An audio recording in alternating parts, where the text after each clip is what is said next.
I think I am now there, and Matthew will be there to follow in just a moment. We were having some fun before the show today, and we were troubleshooting something totally unrelated to getting our sound out. The other thing we were troubleshooting was Title Alive to try and get the chat on the screen, and that diverted my attention so much so that I forgot to check a few other things. My bad. Hello, Matthew, let's try that again. Still no sound at all now. No, you're going out, I'm going out now. I think it's just a little bit delayed. Just a bit of a delay there. Okay, Yeah. so I'm doing Yeah. well.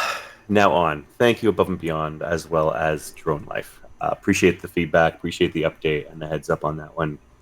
Um, yes, hi, how's it going? Definitely only coffee in this month. Sure. Yeah. So let's get into it. Again, the topics that we're going to talk about today. We've got three topics we're going to hit. Apologies, no on-screen graphics. There's a couple of reasons for that I won't go into just now. But topic number one, planning for performance, CPU optimization. How do you perform well, get your CPU down as low as possible? And one of the answers to that question is to get rid of the ProRes files that are in the background. Now, I had tested this before, speaking of which, and that motion graphic that you see in the background right now, all of a sudden my CPU is up too high. So I might pull that away and see if that helps us. There we go. Yeah, I was up at... boundless void that we now sit in. We sit in the void, we do, and that was 85% and it still is. So this is a good example of how to troubleshoot and debug CPU performance. Why am I sitting at 80% when I've got almost nothing on the screen? There's two cameras and I'm at 60%, and that's way too high. I'm normally at 20% when I'm broadcasting. Okay, 45 and dropping. Do you still have the Chrome window open for chat? Do you still see anything there? Oftentimes, Chrome tends to like doing a lot of stuff, perhaps updated in the background. Nah, not doing that at all. Gotcha. I will close the... Actually, let's talk about the first tip and trick. I'm going to close the Rendezvous dashboard. One of the nasties about Rendezvous is that it will very often consume a lot of CPU just to display you and your colleagues and whoever on the screen. That's one of the challenges. So close the Rendezvous dashboard, tip number one. Tip number two, we're down at 22%. That was it. The Rendezvous dashboard today got us from around 50% down to 22%, which is about normal for me. Okay.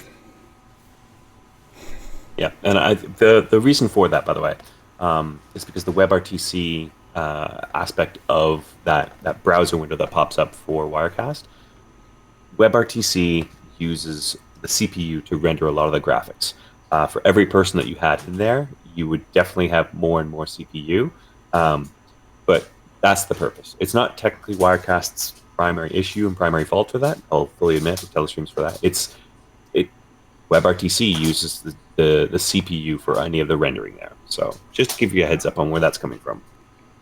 Okay, so let's go back a little bit further, talking about your input sources. And this applies to, it doesn't matter if it's Wirecast or OBS or vMix or whatever it is that you may be using.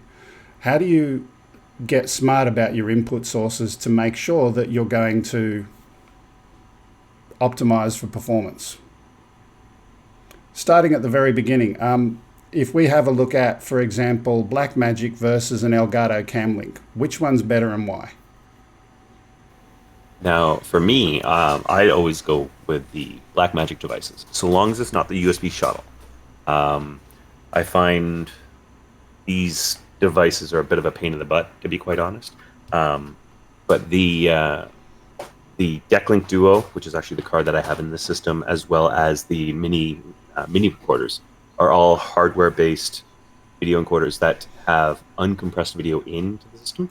This is generally handled a lot better for CPU level because it's just feeding raw data in that the computer mixes down into, allowing your system to handle a lot higher resolutions more effectively. And can offload that to the GPU for any type of rendering. When you use something like a webcam, a C920, or any of the more popular USB webcams, or even when you're talking, say, the Elgato devices that you often see gamers use, those have H.264 encoding on them that the computer, the CPU, has to downgrade or to decode in order to play back visually. A lot of the times it's really good rendering, a lot of the times it's really fast, but it definitely does put a load on a CPU. So I didn't know that. At the time that I bought my Elgato Camlink, I didn't know that. And had I known that at the time, I may not have made that decision. But it is what it is. You made a comment about the shuttles. Why is it that you think the Intensity shuttle is not... So, personally, I own Fast with the USB 3, I think primarily because of the time it was released. When it was released, Windows was just migrating to Windows 10. The Intel USB 3 drivers weren't very good. Blackmagic's support has always been and is still known for being less than optimal for its users, I guess you'd say. So the response time, the reaction, people trying to get it to work, even though it was supposed to, it just wouldn't work. So eventually it started, yes, cool, here's new drivers. People started working with it on a regular basis. The Thunderbolt one was absolutely capable of doing what it needed to for Mac users because they were using Thunderbolt at the time. But the issue is the device itself, like when it was connecting, that port, if it was disconnecting and reconnecting at all, like a shift in it or there was a hiccup in the line, essentially that device was lost until the piece of software was reopened, simply because the driver itself wouldn't reconnect to the device. So there was a lot of little tiny issues like that just cropped up. Luckily, I ended up using this one for quite some time. It worked for what I needed it, but I did know that there was a lot of other people that had issues. And when I tried to do the USB 3 at the same time, this is where I definitely saw, hey, look, there is an issue with this. And definitely, I know the input's correct, but it's not right. Okay. So in my case, I had played with the shuttle myself, and I see you mentioned before, just apologies to our viewers, Matthew's got people doing things in his office, so if you see him looking up at things, just understand he's not looking at Superman. Yeah, no, I'm looking up every once in a while just to confirm different things, and I'm also muting on my local end, so which is why I'm trying to be aware and cognizant of my noises. Okay. So let's continue with this talking about the shuttle. I've got one. I used it originally. The reason why I'm not using it now is not because of any driver issues or because of the cable. It was always in place, so it didn't really matter for me. My reason for changing is far more important. I was using my wife's camera connected to the HDMI input and she wanted it back. So for that reason, I've gone and purchased something else. But I had no problem with it, so just sharing that thought, that experience. I agree with you 100% from a CPU perspective, which is what this whole topic is about. The Blackmagic, even the shuttle, was uncompressed coming in to the best of my knowledge, and therefore low on the CPU. I've now converted to something that is a webcam, and I can definitely see a slower performance out of that camera on the system. Talking about other types of input. So what about video inputs, video files, media? So you have different types of things. Obviously, MP4 files, MPEG files, MOV, anything that has a compression rate to it, that's an uncompressed footage format, you're going to have decompression added onto your CPU, which is why a lot of professionals use ProRes. That can be, again, offloaded to a GPU level, supposedly from most pieces of software, and encoded that way. So in order to mitigate that type of CPU load, that's why you'd use an uncompressed file format. So I'm confused now. ProRes is meant to be faster. Why is it not so? It is.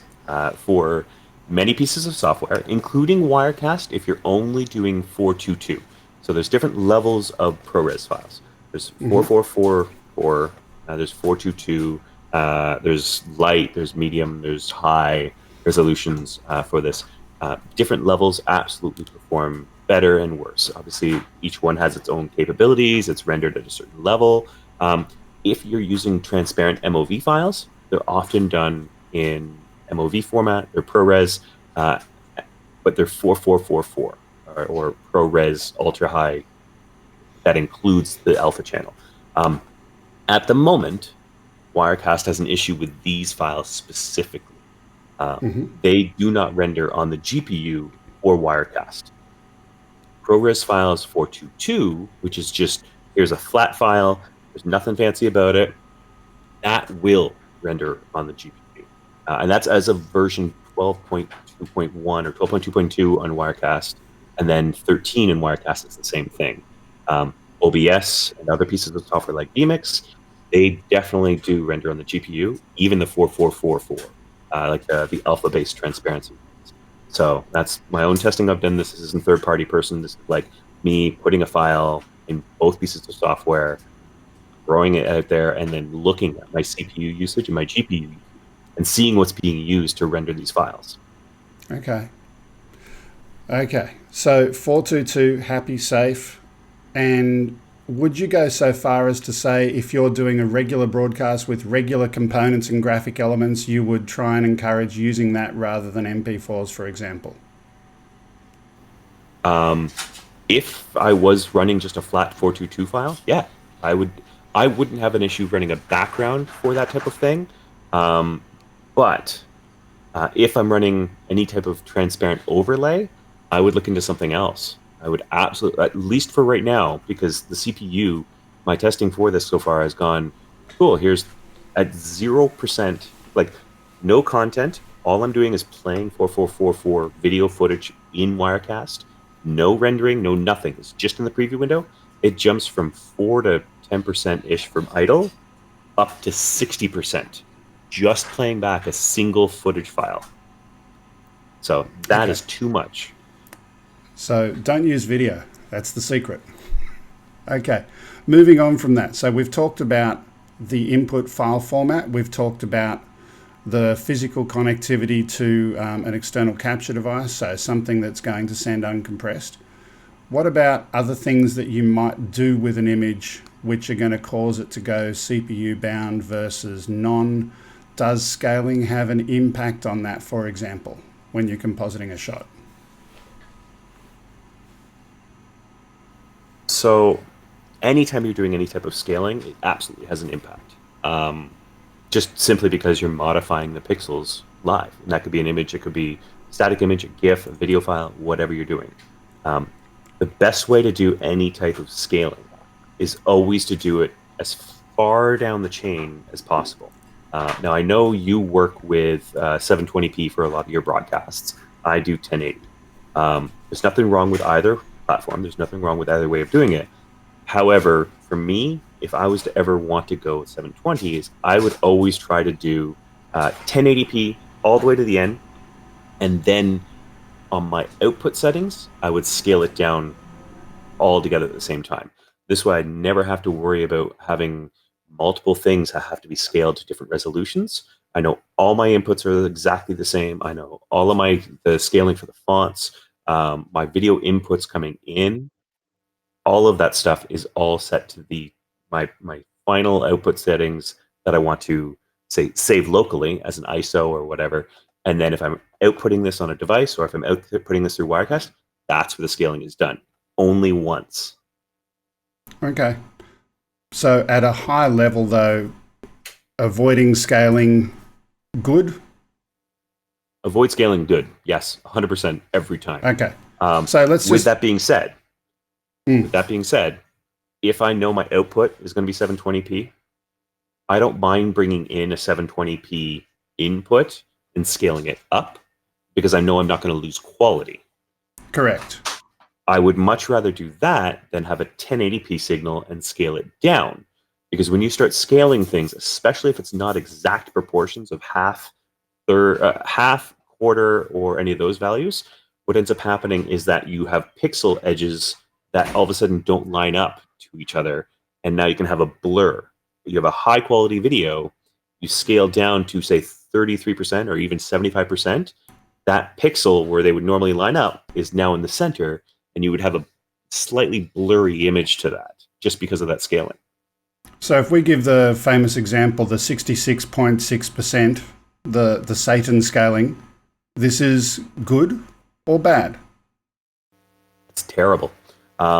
Picture similar to rotation. If you rotate a square pixel in a certain location, it's no longer square pixels.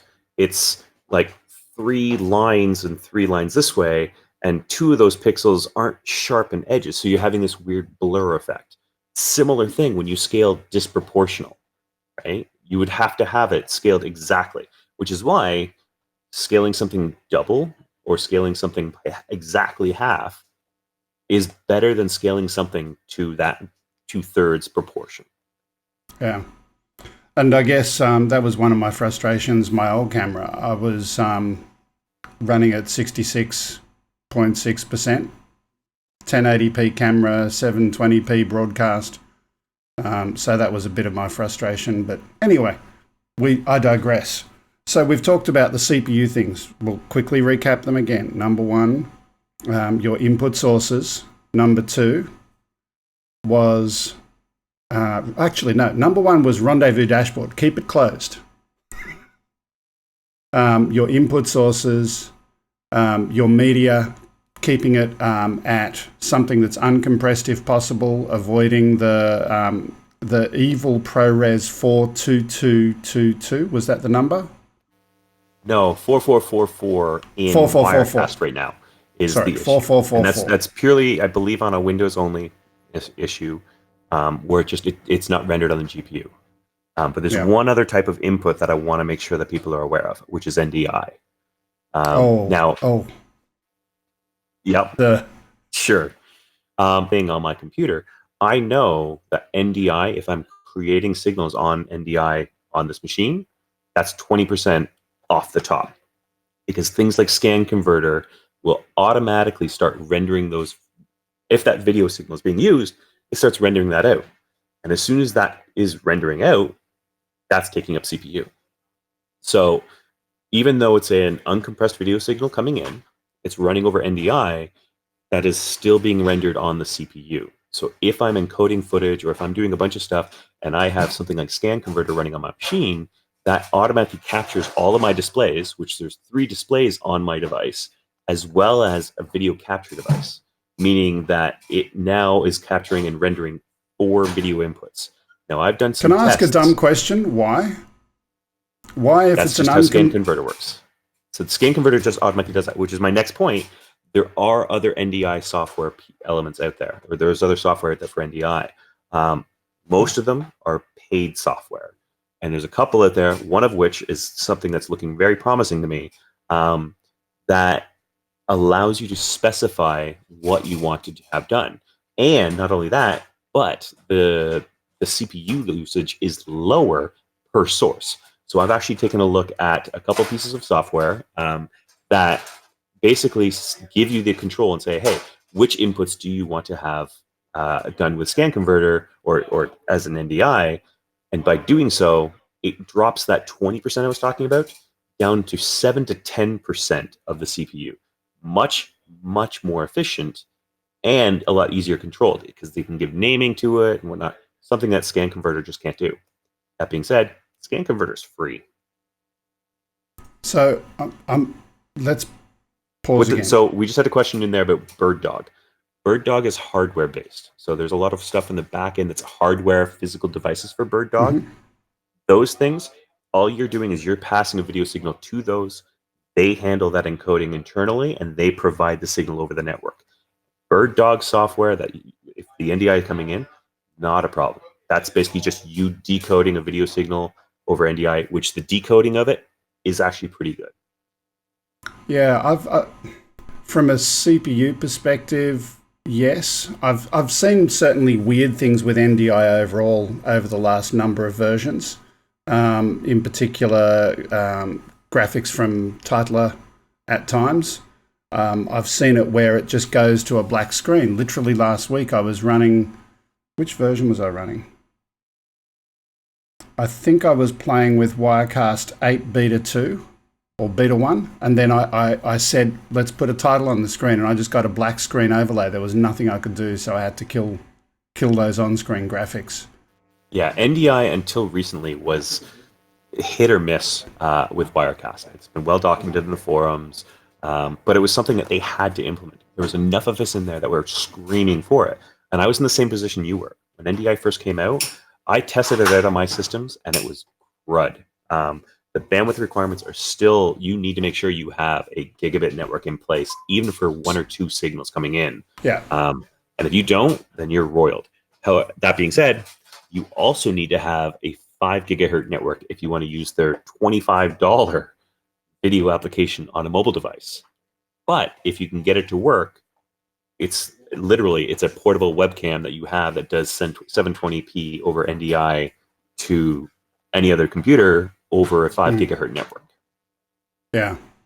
So let's just quickly wrap it up. The CPU for NDI on the current versions of Wirecast, good or bad?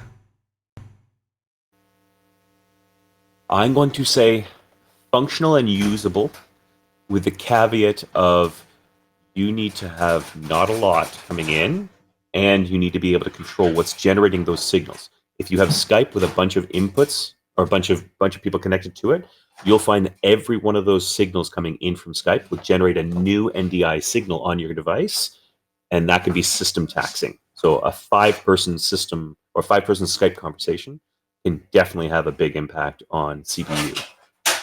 Yeah. And just one little topic. Matthew's having fun groaning at the noises in the background. One interesting thing to share with people. Previously, NDI was done as part of the main Wirecast process itself. They've recently moved it outside of Wirecast into a separate daemon process. Daemon doesn't mean bad. It's a computer term. But anyway, Matthew's a bit of a demon, but that's another story. Moving it out into a daemon process, I haven't done enough research to find out if they're using the GPU for anything in terms of getting that signal in and transferring it across to Wirecast, or if they're using any CPU. Have you dug into that at all? No? Not at all, really. I want to. I haven't had the time. There's other things that I'm dealing with at the moment, and I know that for what it does, I like the fact that they're offloading it to something else. It lets them monitor that for what it's worth.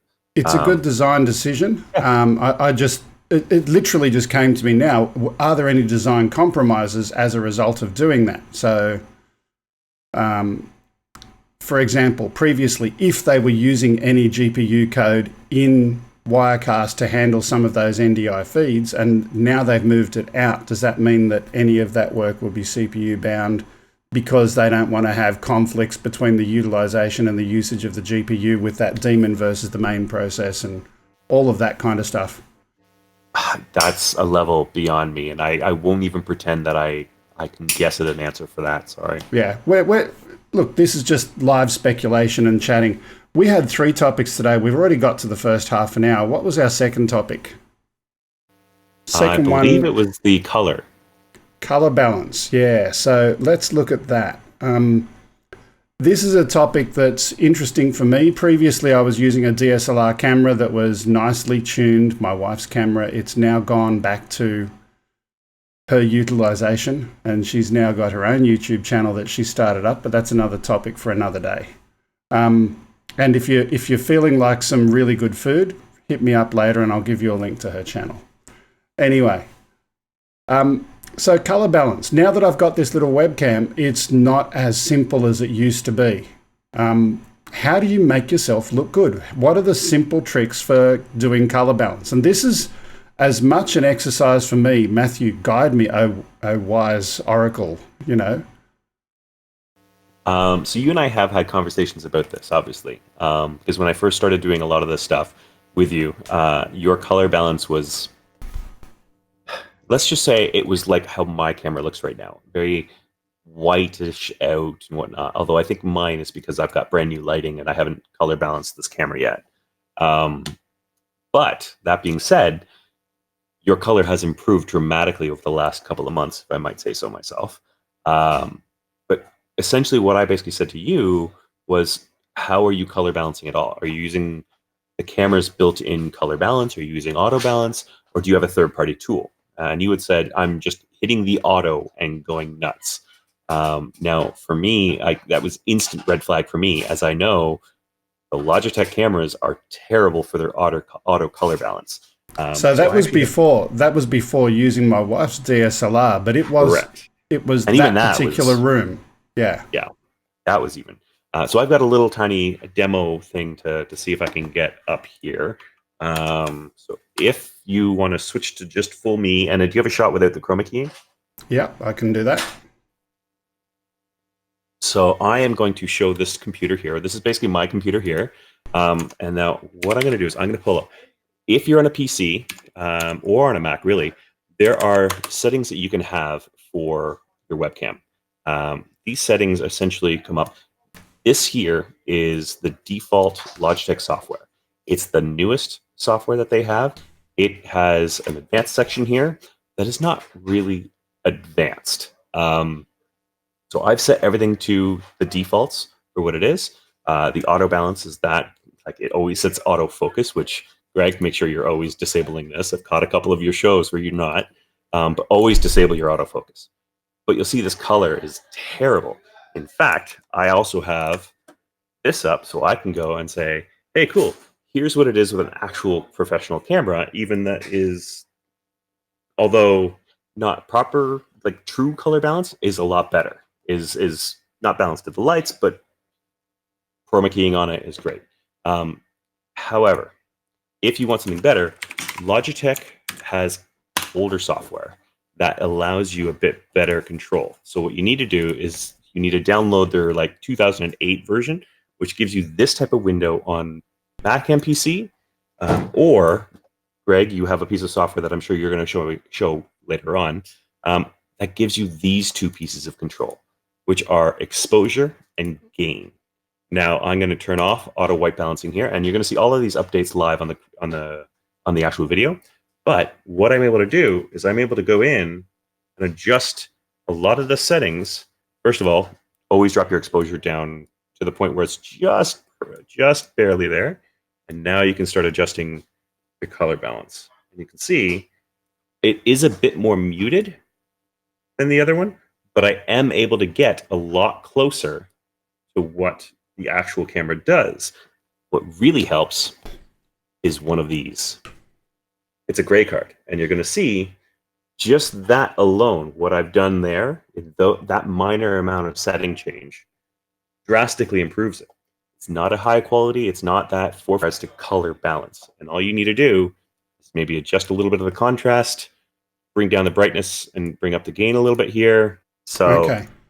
that's essentially what I've been doing. I'm just going to leave you on screen for a brief moment while I get my one up, the Macintosh software. Matthew's having fun. Matthew, tell a joke. A joke. Oh, hang on, my software's doing funny things here. Come on, keep us entertained, or at least tell us if you don't have Sure. a grey card, what's the alternative? So the alternative to color balancing is get a better camera. So I'm going to switch. Actually, you know what? Let me show you essentially. So I've just shown you what it looks like to have a color balanced here, just rudimentary. And again, you'll see it's not the exact same between the two. You'll see there's a slight difference between the two different color cameras because the cameras just have different capabilities.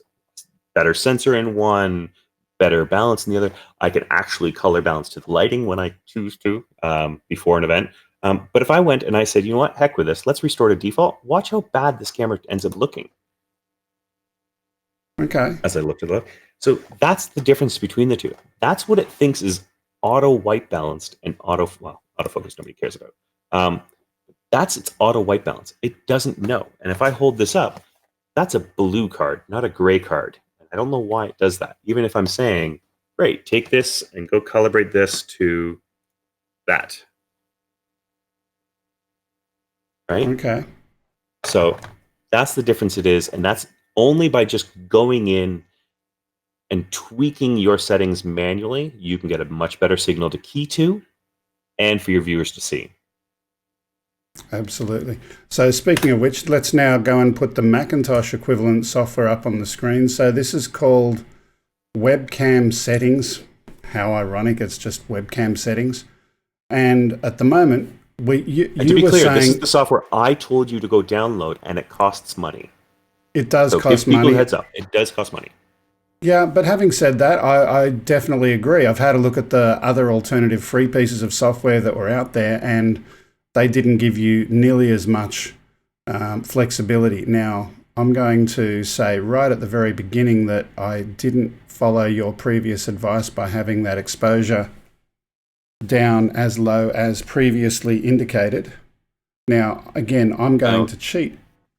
As you cheat and as you do this, I'm going to mention the reason why you want your exposure time low is because the lower your exposure time, the faster your shutter speed is. So if you drop your gain and your brightness down and you ramped up exposure, you'll see there's going to be motion blur for your video. So that's not a good thing. If you have a lower exposure, that gives you more flexibility for gain, contrast, and brightness. Okay, so we've done the initial tweak to, and I'm cheating, right? So my method of cheating is, here is my auto setting. Go and turn that on and have a look where it moves the white balance temperature to. And that's at least a good starting point to work off. Beyond that, Matthew, your wise, sage advice again? So for you, I would definitely bring up the exposure one little notch for that personally, just because it's a little low for that. But I would definitely move it up a bit. And then I would start bringing up your gain a little bit. Basically, just so you're not losing those blacks is what you don't want to do. You don't want to lose any of the black values. Yep. Okay. Right. And that is the natural room as it is. And that looks better than where it was, a little bit better than where it was.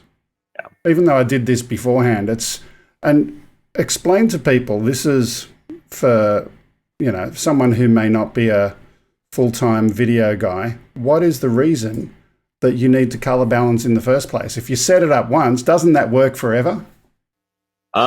If you have a studio, yeah.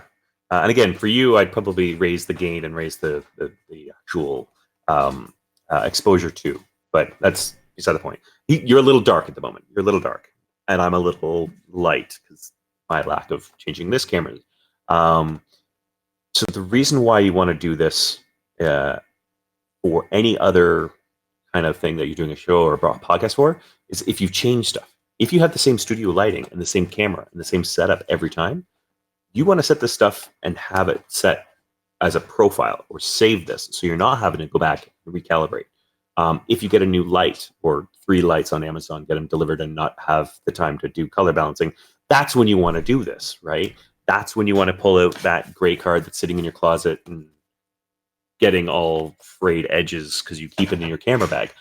Or when you go to an event or an activation or somewhere where you're doing video, you want to then calibrate your camera every time. If you have a light sensor to know the temperature of the lighting.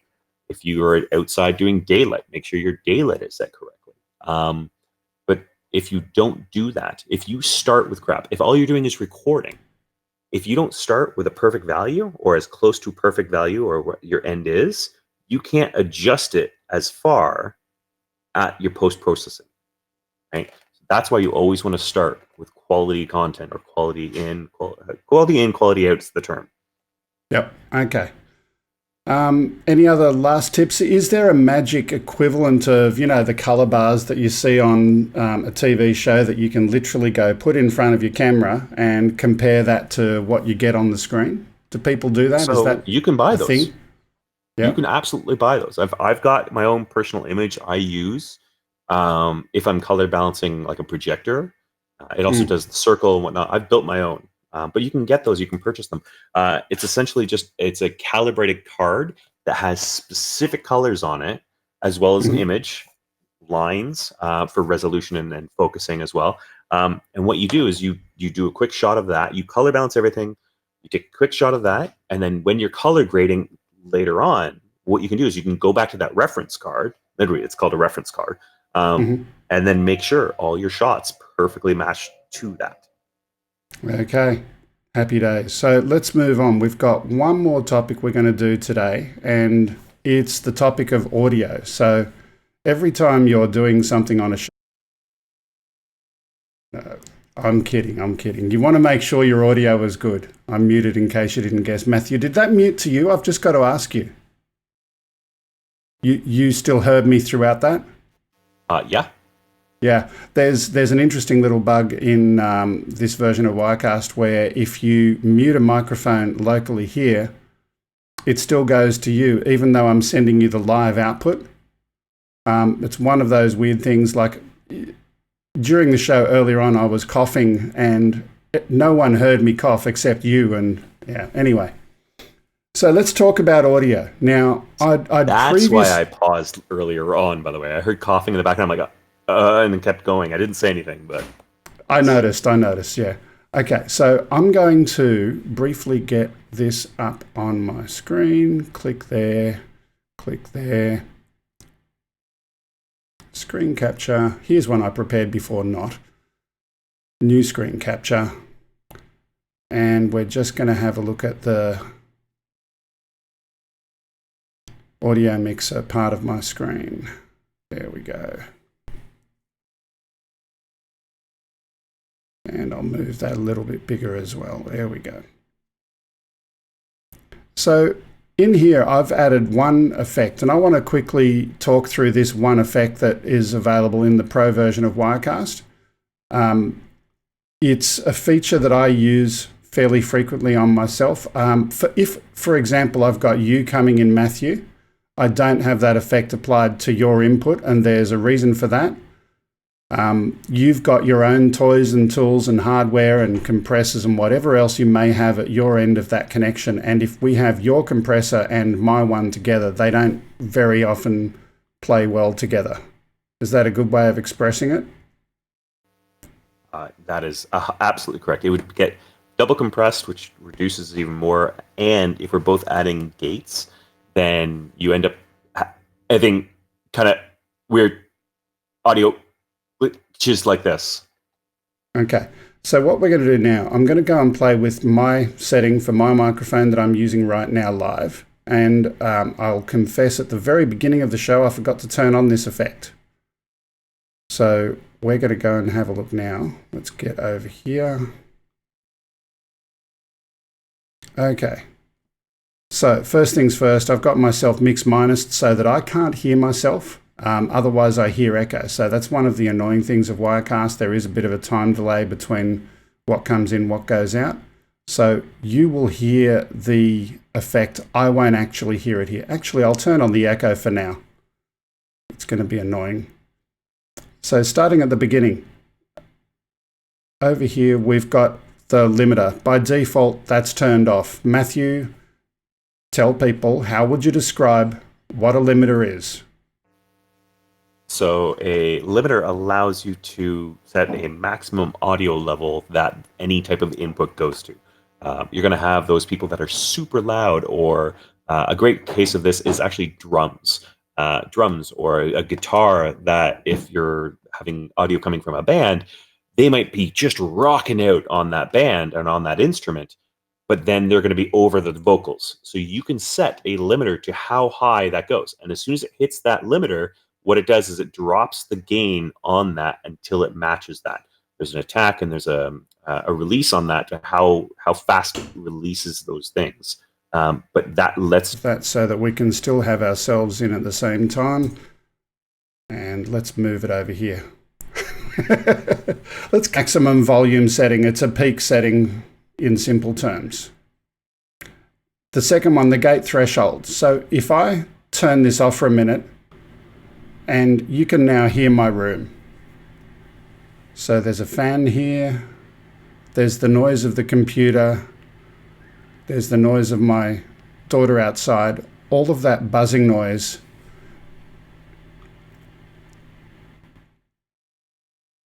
And then there's this magic point, which at minus 40 dB, that disappears. My particular preferred setting for this room is minus 35. That works for me.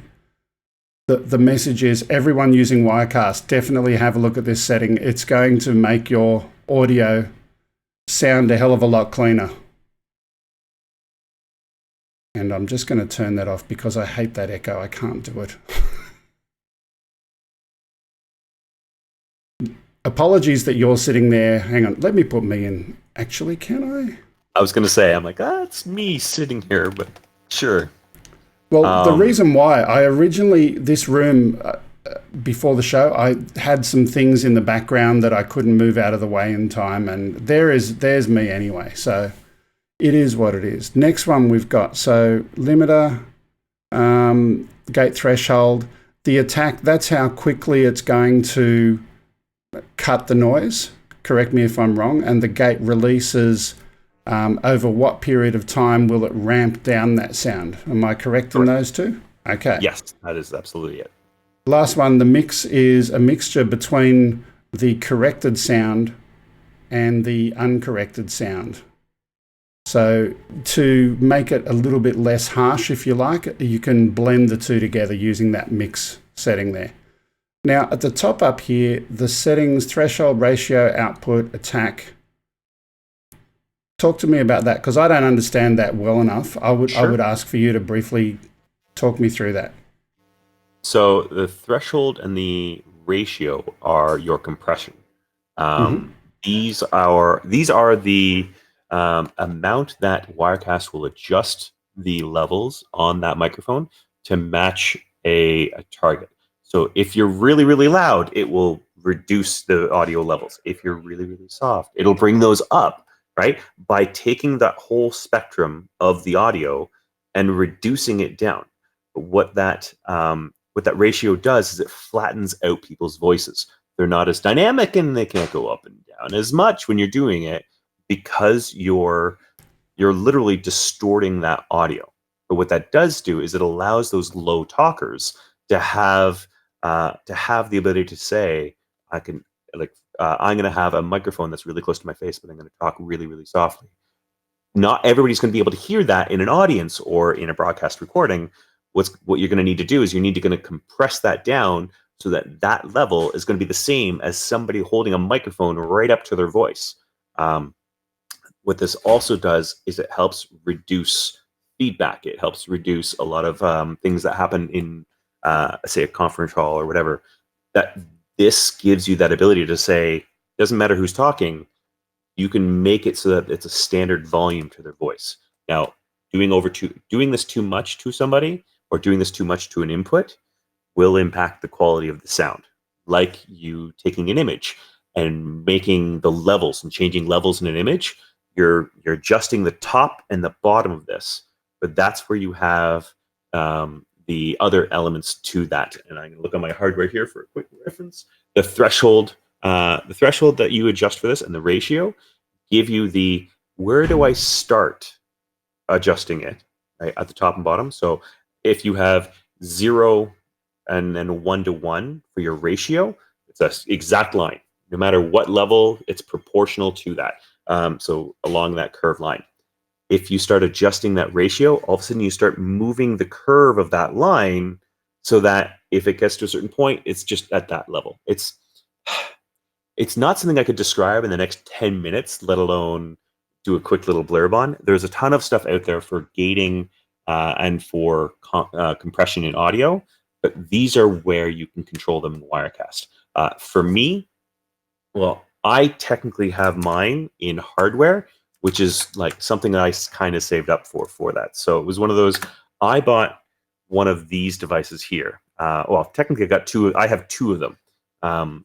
And these are every one of my mics.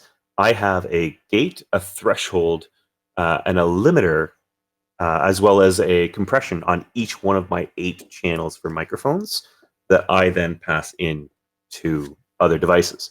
So this gives me a hardware. I don't need to use Wirecast.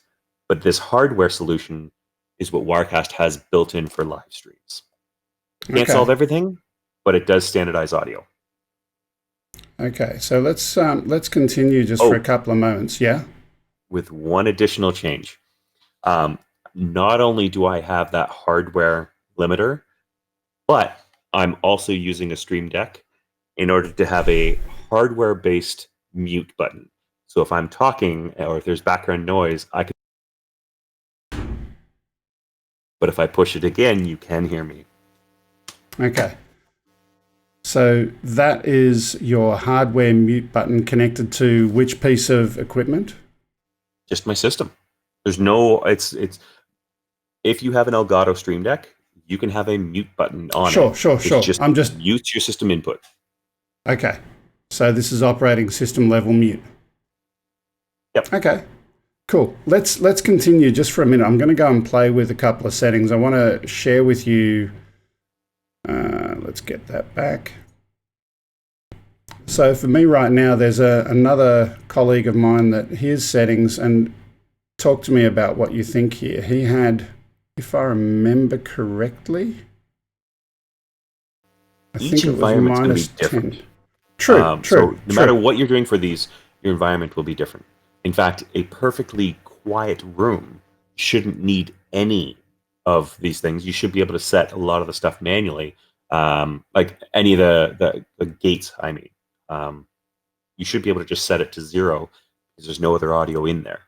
But if you have an air conditioning unit running in the background and a fan on a computer, or people doing construction because they're needing to drop a new Ethernet cable for the people that just moved in upstairs, then you need to have that gate obviously set a little higher, and then you talking a little louder so the system recognizes that you're talking.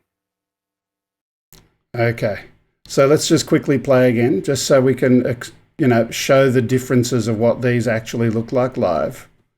Now, the threshold, if it's at 0, that means it's not going to have any effect pretty much. Am I interpreting that correctly? That threshold,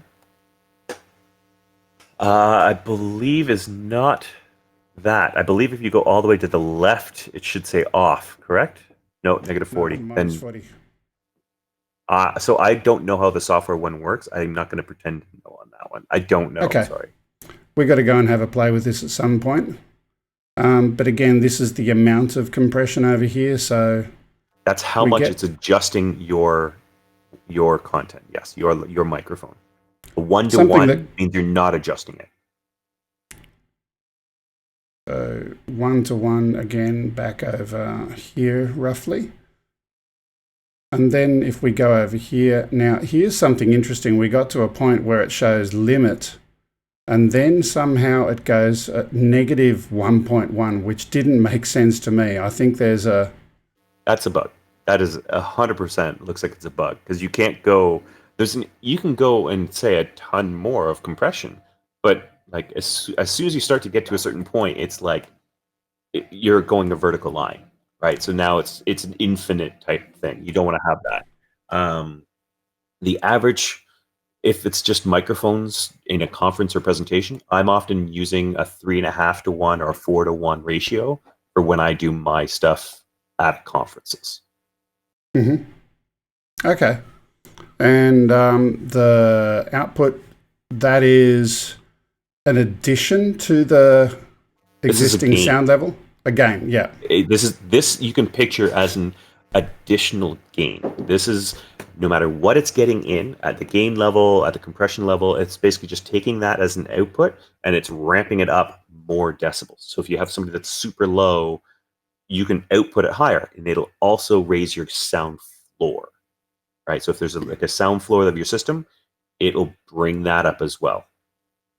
Okay. And then we've got the attack and release as well. Again, how quickly is it going to apply that compression? How quickly is it going to ramp it down? What level it is. Exactly. Yeah. Yeah.